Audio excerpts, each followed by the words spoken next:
Broadcom reported a solid earnings report last night after the close. This is a top semiconductor stock pick for the Action Alerts portfolio. Stephanie, what was your thoughts on the report? How did the company beat on the top and bottom lines? When I first saw the numbers that came out, I was shocked that they actually beat what they pre-announced on December 5th. I was really pleasantly surprised, and that a lot of the strength came from their mobile and wireless business division. So that's Apple, the Apple business, the Samsung business, etc.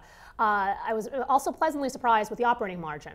This has been one area that has investors have been critical of the management in the past about operating margins. And so I think they did a very good job across the board, and it speaks to their diverse customer base as well as the three different business segments, so that when one is doing poorly, like networking, mobile and wireless can pick it up. Okay, now on the guidance though, it was a little bit lower than what people had expected. What's driving that, and did that surprise you? Well, okay, so the first quarter from the fourth quarter sequentially is always seasonally down. So it's always going to look worse than it actually is. But it was worse, even worse than what we had thought, or at least what I had thought.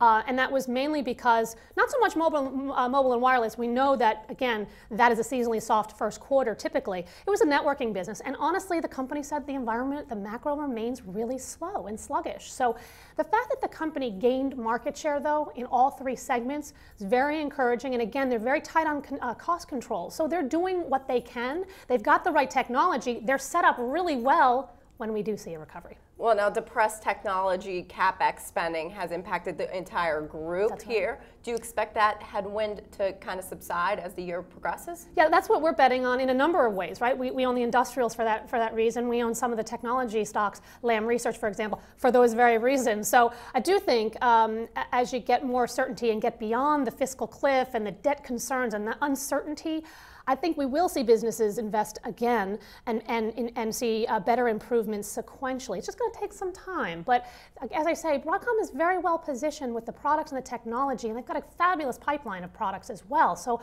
I think this is one you have to be buying in the low 30s. And you still like Broadcom better than Qualcomm? I always have liked Broadcom better than Qualcomm. Because it typically trades at a discount.